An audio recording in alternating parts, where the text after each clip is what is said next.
तो पहला सवाल क्या देखते हैं इस वीडियो का। Water flows through a cylindrical pipe of internal diameter 7 centimetre at 2 metre per second. If the pipe is always half full then what is the volume of water discharged in 10 minutes. ऐसे सवाल हमने पिछले parts के अंदर शुरुआत कर लिए थे, जहां पर क्या हो रहा है कि पाइप से पानी निकल के आता है, ठीक है, पाइप से पानी निकल के आता है और एक किसी टैंक को भर रहा होता है, ठीक है। तो यहाँ पर नॉर्मली क्या है कि वाटर किस रेट से फ्लो हो रहा है, ये आपको दे रखा है कि 2 मीटर पर सेकेंड की रेट से फ्लो हो रहा है। मतलब हाइट वाइज देखी जाए, अगर हाइट वाइज देखी जाए या फिर इसको आप लेंथ बोल लो, तो पाइप की लेंथ कवर हो रही है कितनी, 2 मीटर। कब? 1 सेकेंड में। यानी पानी का हर कण 2 सेकेंड में 1 सेकेंड में 2 मीटर जितने डिस्टेंस ट्रेवल कर लेता है, ठीक है। और साथ ही साथ क्रॉस सेक्शनल एरिया को भी अगर हम कंसिडर कर लें, तो क्रॉस सेक्शनल एरिया साथ ही साथ आपने हाइट को भी कंसिडर कर लिया, तो फिर एक तरीके से वो सिलेंडर का वॉल्यूम बन गया, है ना। अगर आपने इस क्रॉस सेक्शनल एरिया को कंसिडर कर लिया इस हाइट के साथ में, तो फिर एक तरीके से वो क्या बन गया, आपके पास सिलेंडर बन गया, है ना। तो यहाँ से मैं ये जो वेलोसिटी ऑफ वाटर दे रखी है, इसकी हेल्प से मैं ये पता कर सकता हूँ क्या कि 1 सेकंड में टोटल पानी आ कितना रहा है। तो अगर 1 सेकंड में 2 मीटर हाइट कवर हो रही है, तो 1 सेकंड में कितना क्यूबिक मीटर पानी आ रहा है। तो पानी देखो pi r square cross sectional area है, तो pi into r square. R कितना है देखो 7 तो डायमीटर है, तो आर कितना होगा 7/2, इसका होल स्क्वायर कर लो तो पाई आर स्क्वायर, और इंटू आप कर लो 2। तो हमने एरिया के साथ साथ हाइट को कंसिडर कर लिया। इतना पानी 1 सेकंड में आ रहा है, मतलब जो वेलोसिटी ऑफ वाटर थी वहां से मैंने क्या फाइंड कर लिया कि कितना पानी निकल के आ रहा है 1 सेकंड के अंदर। तो मुझे पता चल गया कि इस पाइप में से 1 सेकंड के अंदर इतने क्यूबिक, ठीक है, सेंटीमीटर में पानी आ रहा है, क्यूबिक सेंटीमीटर, और प्रति सेकंड लिख दिया। एक चीज ध्यान रखें, ये जो 2 मीटर है ना, ये 2 मीटर दे रखा है, या तो इसको सेकंड्स के अंदर सेंटीमीटर में चेंज करने के लिए यहाँ पे मैं 200 लिख रहा हूँ, क्योंकि ये चीज मैंने सेंटीमीटर में लिखी है, तो इसको भी सेंटीमीटर में लिखना जरूरी है। तो चलिए, मुझे ये पता चल गया कि 1 सेकंड में इसमें से इतना पानी बाहर आता है। तो अगर 1 सेकंड में इतना पानी बाहर आता है, तो फिर 10 मिनट में कितना पानी बाहर आएगा, इसको 10 मिनट से गुणा कर दूं मैं। आई बात समझ में? अगर 1 सेकंड में इतना पानी आता है तो 10 में कितना आएगा, तो इसको मैं 10 से गुणा कर देता हूँ, तो 10 मिनट से गुणा कर देता है बस यहीं पे, ठीक है। लेकिन ध्यान रखें कि जो 10 है ये तो मिनट है, इसको एक बार और 60 से गुणा कर लो ताकि सेकंड्स में चेंज हो जाए। यूनिट का सेम रहना जरूरी है। तो सारे के सारे जो लेंथ थी उनको हमने सेंटीमीटर में रखा, जो टाइम था उसको हमने सेकंड के अंदर रखा, ठीक है। अब यहाँ पर कैलकुलेशन हमें करनी है और फाइनली जो हमारा आंसर मिलेगा वो सेंटीमीटर क्यूब में मिल जाएगा। फिर हम उस सेंटीमीटर क्यूब को लीटर्स के अंदर चेंज कर लेंगे, ठीक है। एक बार देखते हैं क्या हो रहा है। चलिए, तो यहाँ पर हमने देख लिया सबसे पहले तो 60 का 60 इंटू 10 का इंटू 10। यहाँ पर ये जो पाई लिखा है इसकी जगह मैंने लिख दिया 22/7, और इसको मैंने लिख दिया 7 इंटू 7/2 इंटू 2 यानी 4, और यहाँ पर मैंने कर लिया 200। 7 से 7 को काट लेते हैं, उसके बाद 4 से अगर इसको काटे तो 50 बार में कट गया, ठीक है। और कुछ बच रहा है तो देख लेते हैं। यहाँ पर 22 इंटू 5 अगर हम करते हैं तो 110, और पीछे जीरो कितना हो गया 1100, सही है 1100 हो गया। जीरो लग गया, 5 इंटू 2 10 का जीरो, ऊपर 1 चला गया 10 और 1 11 हो गया बिल्कुल। और फिर ये जो बच रहा है इसको भी गुणा करा लेता है, ठीक है। कितना हो जाएगा, पीछे डबल जीरो तो है ही है, यहाँ पर डबल जीरो तो लगा ही लिया हमने। उसके बाद में ये जो 7 है वो इसके साथ मल्टीप्लाई हो जाएगा तो 42 मिल जाएगा। बाकी सारी चीजें तो हमने मल्टीप्लाई कर ही ली है। तो पीछे देखो ये 4 जीरो तो आ गए, 11 इंटू 2 22, यहाँ पर आ गया 2, 11 इंटू 4 44, और 2 कितने हो गए, ये हो गया 46, और बट्टा में तो कुछ है नहीं, बाकी सब रह गया। चलिए, तो ये चीज हमें मिली। अब ध्यान रखें कि ये जो चीज आपको मिली है ना, वो सेंटीमीटर क्यूब में मिली है, लेकिन हमें किस में चाहिए, लीटर के अंदर चाहिए। तो लीटर के अंदर अगर मुझे चाहिए तो इसका मतलब क्या होता है, देखो कि 1000 सेंटीमीटर क्यूब 1 लीटर के बराबर होता है। इसका मतलब इतने सारे सेंटीमीटर क्यूब किसके बराबर होगा, जब आप इसमें 1000 का भाग लगाओगे। तो आप यहाँ पे क्या कर लो, 1000 का भाग लगा लो, 1000 का भाग लगा लो, ये कट गया। और जैसे ही जो चीज आपको मिली वो किस में चेंज हो गई, लीटर के अंदर चेंज हो गई, यानी 4620 लीटर। यहाँ तक आई बात समझ में? अब जल्दबाजी में से आप में से कई जने ऑप्शन नंबर सी को टिक लगा देंगे और आगे बढ़ जाएंगे, लेकिन ऑप्शन नंबर सी अभी तक पूरा नहीं है, गलत है ये। ऑप्शन नंबर सी हमारा आंसर नहीं है। क्यों नहीं है? क्योंकि इसमें एक लाइन और पढ़ो, ये क्या कह रहा है, if the pipe is always half full. Half full ये क्या कह रहा है, पाइप हमेशा आधा भरा रहता है। देखो हमने जब फॉर्मूले वगैरह भी अप्लाई किए थे ना, सारे के सारे फॉर्मूले, मैंने फॉर्मूले सारे के सारे अप्लाई कब अप्लाई किए थे, ये मान के कि ये पूरा का पूरा पाइप एट ए टाइम पूरा भरा हुआ था। लेकिन सवाल क्या कह रहा है कि पाइप तो आधा ही भरा हुआ था, आधा ही भरा हुआ था, यानी केवल ये जो नीचे वाला पोर्शन है ना, ये भरा हुआ था, ऊपर वाला तो खाली पड़ा था। इसका मतलब क्या होगा, इसका आधा कर लो। आई बात समझ में? तो इसका आधा करेंगे कितना आएगा 2310, क्योंकि एट अ टाइम पाइप आधा भरा हुआ है, पूरा भरा हुआ नहीं है। तो हमने जो pi r square h formula use लिया है वहां पर हमें आधा करने की जरूरत है। इसका मतलब आंसर क्या होगा, ऑप्शन नंबर ए इसका करेक्ट आंसर होगा। आई बात समझ में? तो ये चीजों का ध्यान रखना है। फ्लो रेट वाला सवाल है, इंपॉर्टेंट सवाल है। इसका कुछ बेसिक हमने पिछले पार्ट में भी देख लिया था और कुछ बेसिक अभी भी हमने देख लिया है। तब आई होप ये टाइप आपके अच्छे तरीके से क्लियर हो जानी चाहिए। तो हेलो फ्रेंड्स, फिर से एक बार आप सभी का स्वागत है डिजिटल तैयारी यूट्यूब चैनल के ऊपर। ठीक है, मेरा नाम चेतन पारिक, आर.एस. अग्रवाल की इंग्लिश वाली बुक हम सॉल्व कर रहे हैं, जैसा आपको पता ही है। टॉपिक हमारा चल रहा है volume and surface area, part number 19 हम शुरू कर भी चुके हैं।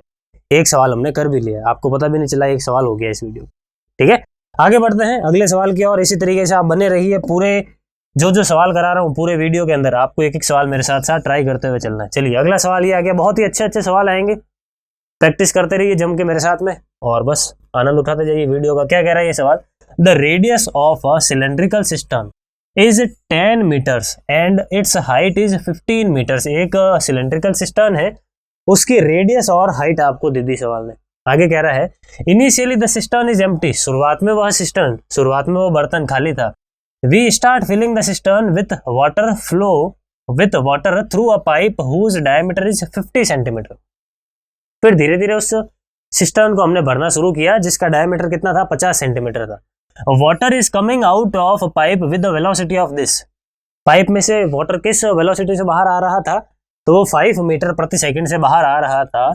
तो how many minutes will it take in filling the system with water, तो फिर वो जो सिस्टम है कितनी देर में पूरा भर जाएगा, ये आपको ज्ञात करना। देखो सबसे पहले इस सिस्टम के अंदर कितना पानी आएगा, इसका टोटल वॉल्यूम पता कर लेते हैं हम कितना आएगा। तो पाई आर स्क्वायर से लगा ले, पाई आर कितना है सिस्टम का 10 है, तो 10 का स्क्वायर कर लो 100 इंटू एच यानी कितना 15। ये आ गया, इतना पानी इसके अंदर टोटल आएगा। यहां तक आई बात समझ में। अब आगे बढ़ते हैं।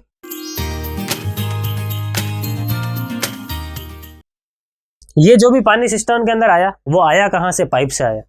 अब पाइप से फ्लो रेट आपको दे रखी है कि हाइट वाइज 1 सेकंड के अंदर 5 मीटर कवर हो जाता है, लेकिन वॉल्यूम वाइज देखने के लिए हमको क्रॉस सेक्शनल एरिया भी कंसीडर करना पड़ेगा, जैसा हमने पिछले सवाल में किया था। तो अगर 1 सेकंड में 5 मीटर लेंथ कवर हो रही है तो ऑल ओवर 1 सेकंड में वॉल्यूम कितना कवर होगा, तो उसको हम क्या कर लेते हैं, पाई आर स्क्वायर से लगा ले। तो पाई आर स्क्वायर देखो 50 तो डायमीटर है, 25 करेंगे, 25 का स्क्वायर कितना आएगा, 625 आएगा। यहाँ पे लिख देता हूँ 625। ठीक है, तो पाई आर स्क्वायर हो गया और इंटू एच कौन होगा, हमारा ये एच होगा 5। ध्यान रखें ये एच 1 सेकंड के लिए है, मतलब 1 सेकंड में उस पाइप में से इतना पानी बाहर निकल जाएगा। तो अब यहाँ से हमेशा आदत डाल लो कि जब आपको वाटर की वेलोसिटी दे रखी हो तो उस वाटर की वेलोसिटी को फ्लो रेट में कैसे चेंज करना है, कि कितना पानी बाहर आया 1 सेकंड में, तो उसको ऐसे चेंज करना। आप कुछ नहीं है, जो वेलोसिटी दे रखी है ना उसको आप क्रॉस सेक्शनल एरिया से मल्टीप्लाई कर लो, अपने आप आपको 1 सेकंड में कितना पानी बाहर आया ये मिल जाएगा। तो अगर 1 सेकंड में इतना पानी बाहर आया तो ऑल ओवर ये टैंक पूरा भरने में कितना समय लेगा, तो मान लिया टी समय लेगा, तो इसी को यहीं पे आप टी से गुणा कर लो। अब ये सॉल्व करोगे तो आपको आंसर मिल जाएगा। अभी हमने यूनिट्स को कंसिडर नहीं किया है, अब हम यूनिट को भी ध्यान में रखते हुए चीजें करेंगे। जैसे 5 मीटर प्रति सेकंड है और ये 625 जो मैंने रखा है ये सेंटीमीटर के अकॉर्डिंग रखा है, ये जो 10 मैंने रखा था वो भी मीटर के अकॉर्डिंग रखा था। तो सारी चीजों को या तो मीटर में चेंज कर लो या फिर सेंटीमीटर में कर लो, तो हम सारी की सारी चीजें मीटर में कर लेते हैं।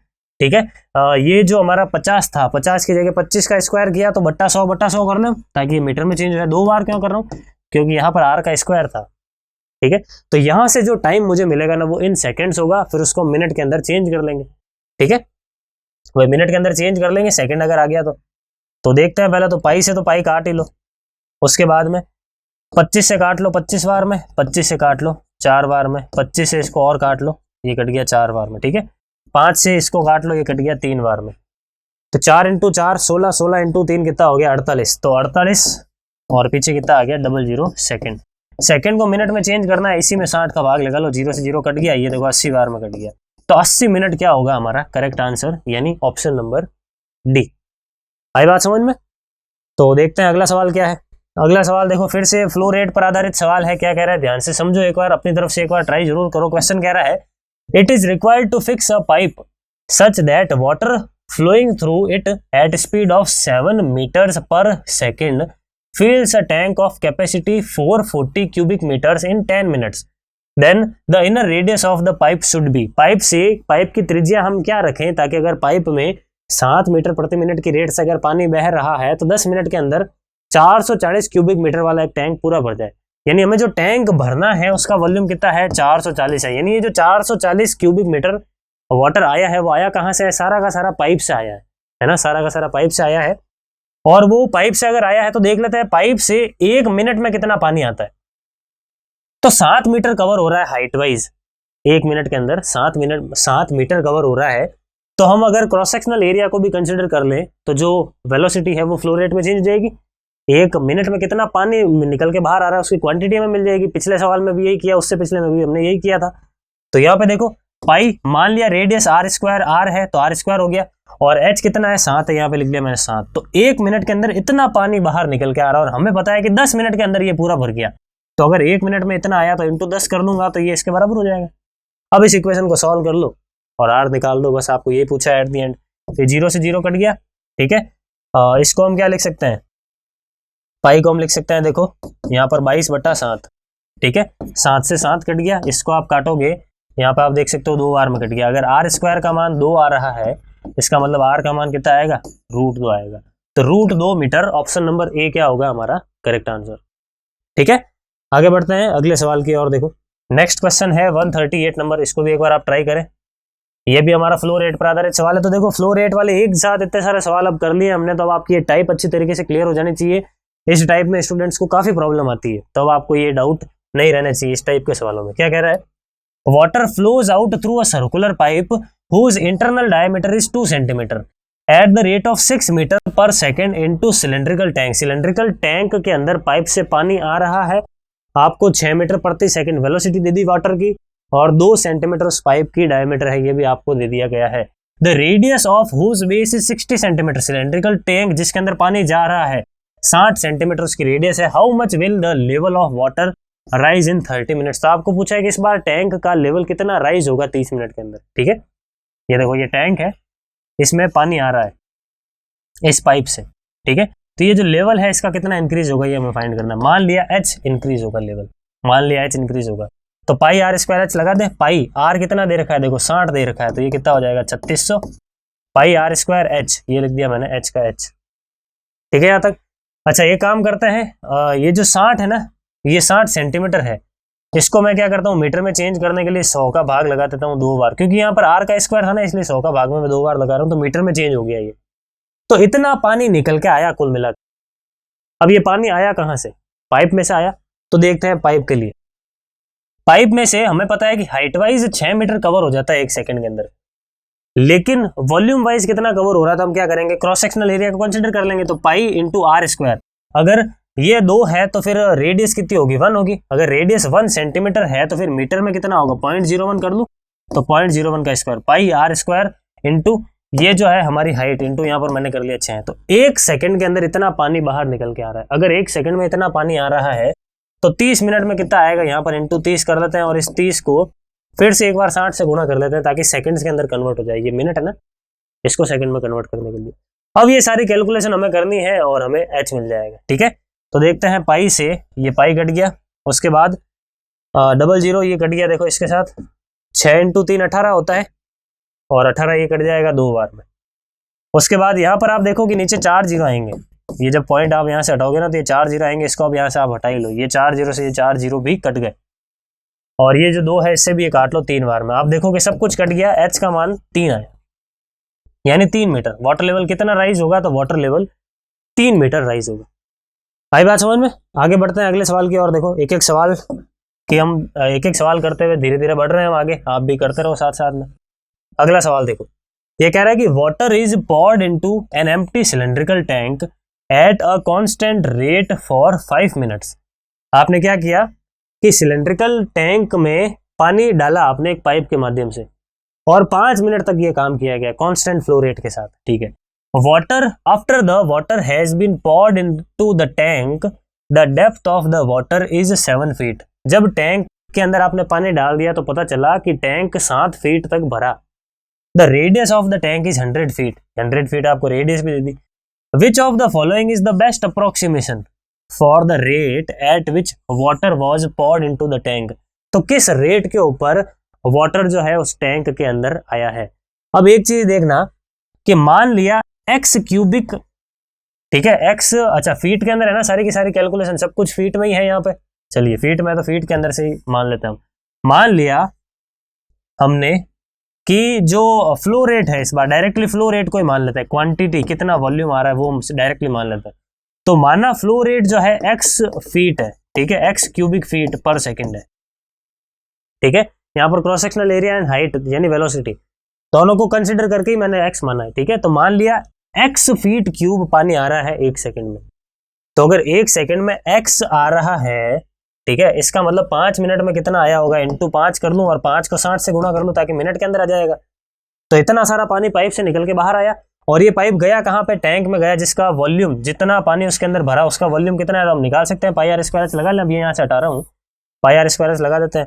तो ये हो गया पाई आर कितना है, आर आपके पास दे रखा है 100, इसका स्क्वायर कर लो, और इंटू एच, एच कितना है 7 है, यहाँ पे लिख लो आप 7। अब इस चीज को सिंप्लीफाई करना है, ठीक है, और फाइनल हमारा आंसर आ जाएगा, ठीक है। तो इसको पाई को मैं लिख देता हूँ 22/7, ठीक है, 7 से 7 कट गया, 0 से 0 कट गया, ठीक है। इसके अलावा 5 से काटो तो ये 200 बार में कट गया, 2 से काटोगे 3 बार में, 2 से काटोगे तो 100 बार में, 22 इंटू 100 करोगे तो 2200 और बट्टा में चला जाएगा 3, यानी जो एक्स है, जो फ्लो रेट आ रही है वो कितनी आ रही है मेरे पास, तो वो आ रही है 2200/3, यानी लगभग 700 के आसपास ये जा रहा है। 700 के आसपास देखो आप डिवाइड देते हो ना, तो लगभग ये जा रहा है। एग्जैक्ट नहीं पूछा आपको, यही पूछा है अप्रोक्सीमेट। तो फिर ऑप्शन नंबर सी क्या हो जाएगा हमारा करेक्ट आंसर, ठीक है। आगे बढ़ते हैं, अगला सवाल देख लेते हैं क्या है। अगला सवाल है the number of circular pipes with an inside diameter of 1 inch which will carry the same amount of water as a pipe with an inside diameter of 6 inches। ये कह रहा हूँ कि छोटे छोटे से कितने पाइप आप लगाओ ताकि एक बड़े पाइप में जितना पानी है ना उतना पानी आ सके। अब यहाँ पर इसने हाइट को कंसिडर किया ही नहीं है, तो मान के चल रहे हैं हाइट इक्वल है दोनों ही केसेस में, ठीक है। तो पाई आर स्क्वायर एच लगा लो एक बार इसके लिए, तो पाई आर की जगह कितना लगाओगे 6, तो डायमीटर है, आर कितना हो जाएगा फिर 3, 3 का स्क्वायर 9 इंटू एच, और सेम जी यहाँ पर भी लगा लेंगे छोटे वाले के लिए भी, तो पाई इंटू आर, आर कितना देर का, देखो डायमीटर अगर 1 है तो रेडियस कितनी होगी 1/2 का स्क्वायर कर लो 1/4 इंटू एच कितना है, दे ही नहीं रखा था एच मान लिया। याद रखे कितने नंबर ऑफ, तो मान इसको एन से गुणा भी करना पड़ेगा क्योंकि छोटा छोटा एन पाइप जब आपने लिए तो बड़े वाले एक पाइप के बराबर हुआ। तो इस प्रकार से हमने एक इक्वेशन बना लिया, अब इसको सॉल्व करने की जरूरत है हमें। तो पाई से पाई कट गया, एच से एच कट गया, सही है। यहाँ पे 4 जब उस तरफ चला जाएगा तो आप देखोगे एन की वैल्यू कितनी आ रही है 36 आ रही है, यानी छोटे छोटे 36 पाइप्स की आपको जरूरत है, तो उतना ही पानी उसमें आएगा जितना 6 इंच डायमीटर वाले एक पाइप के अंदर आता है, ठीक है। आगे बढ़ते हैं। अब पाइप वाला कॉन्सेप्ट देखो आपका अच्छी तरीके से क्लियर हो जाना चाहिए। अगर आपको सारी चीजें अच्छी तरीके से समझ में आई है तो वीडियो को लाइक करो और कमेंट में भी लिख के बताओ कि सर ये कॉन्सेप्ट अच्छी तरीके से समझ में आ गया है। मुझे पहले इसमें डाउट हो रहा था लेकिन अब डाउट नहीं है। अगर ऐसा सही में है तो लिखना है, मन से मत लिख देना मैंने बोला इसलिए लिख दिया। आते हैं इस सवाल के ऊपर, क्या कह रहा है, find the number of coins 1.5 centimetre in diameter and 0.2 centimeter thick to be melted to form a right circular cylinder of height 10 centimeter and diameter 4.5 centimetre, ठीक है। ये कह रहा है कि छोटे छोटे कॉइन्स को पिघलाकर आपने एक बड़ा सा कॉइन बना दिया, बड़ा सा एक सिलेंडर बना लिया, तो कितने कॉइन्स की जरूरत पड़ेगी। मान लिया n कॉइन की जरूरत पड़ी और एक कॉइन का वॉल्यूम कितना है, तो pi into r square, diameter अगर 1.5 सेंटीमीटर है तो इसका आधा कर लो, ये रेडियस इसका स्क्वायर, और इनटू हाइट यानी थिकनेस ही हाइट है हमारे लिए 0.2, और ये बराबर होगा किसके, पाई आर स्क्वायर एच के। तो पाई इंटू आर स्क्वायर देखो 4.2 इसका होल स्क्वायर और इंटू कर लेते हैं एच कितना है 10। इसको सॉल्व कर लेते हैं, हमें एन मिल जाएगा, ठीक है। ये 2 से 2 काट लेते हैं, ये पॉइंट से ये वाला पॉइंट कट गया, 15 का स्क्वायर 225 होता है, ये पाई से भी पाई काट लेता है, ये पॉइंट जब यहाँ से हटेगा तो यहाँ पे 0 आ जाएगा, ठीक है। ये कट गया 50 बार में। अब देखते हैं यहाँ पर अलग लिख रहा हूँ, 2 n इंटू 25, 15 का स्क्वायर 225 बराबर 45 का स्क्वायर कितना आएगा 2025 इंटू 50, ठीक है। और अगर हम काटते हैं यहाँ पर तो 25 से काट लो 2 बार में, 25 से काट लो यहाँ पर 9 बार में, ठीक है। उसके बाद में 9 से अगर इसको काटे तो 9 दूनी 18, 2 अगर आगे चला गया 9 दूनी 18, 4 आगे चला गया तो 5 बार में, 225 इंटू 2 करते हो तो कितना आ गया 450 आ गया। यानी कितने कॉइन्स की जरूरत आपको पड़ेगी, 450 कॉइन्स की आपको जरूरत पड़ेगी, यानी ऑप्शन नंबर सी क्या होगा हमारा करेक्ट आंसर, ठीक है। आगे बढ़ते हैं लास्ट सवाल की और हमारे इस वीडियो के, फटाफट से इसको भी आप देख लीजिए, ट्राई कर लीजिए। ये सवाल कह रहा है कि 2 सिलेंड्रिकल वेसल्स है जिसकी रेडियस 15 और 10 है, जिसकी हाइट 35 और 15 है। उनको आपने क्या किया, वहां से जो पानी है उसको आपने एक बड़े से सिलेंडर में डाल दिया जिसकी हाइट इतनी है, तो उसकी रेडियस कितनी होगी आपको फाइंड करना है, ठीक है। तो पाई इंटू आर स्क्वायर, इसकी आर स्क्वायर कितना 15 का स्क्वायर 225 इंटू एच कितना है 35, प्लस यहाँ पे देखो 100 इंटू 15, आर स्क्वायर होता है ना इसलिए मैंने डायरेक्ट लिख दिया 100। ये तो छोटे वाले दोनों सिलेंडर्स का वॉल्यूम का सम मैंने कर लिया, और ये किसके बराबर होगा, बड़े वाले सिलेंडर के वॉल्यूम के। तो पाई इंटू आर कितना है ये तो हमें पता करना है, और इंटू एच, एच कितना है 15, तो यहाँ पे हमने लिख लिया 15, ये कट गया, ठीक है। बाकी 15 से अगर हम काटें तो ये देखो 15 से ये कट गया, 15 से अगर इसको काटा तो ये 15 बार में कट गया। तो यहाँ से आर स्क्वायर की जो वैल्यू है वो 100 जोड़ लो आप इसके अंदर, तो 15 इंटू 5 75, यहाँ पे आ गया 7, 15 इंटू 3 45 और 7 कितने हो गए 52, और इसके अंदर 100 जोड़ लोगे तो 525 और 100 कितने हो गए 625। अगर आर स्क्वायर 625 है तो आर कितना आएगा आपके पास 25 आ जाएगा। अगर आर 25 है इसका मतलब ऑप्शन नंबर डी क्या होगा हमारा करेक्ट आंसर। क्लियर? तो आई होप गाइज सारे सवाल जो मैंने कराए हैं अच्छी तरीके से आपको समझ में आ चुके हैं, ठीक है। मिलेंगे अगले वीडियो के अंदर, थैंक यू। Please like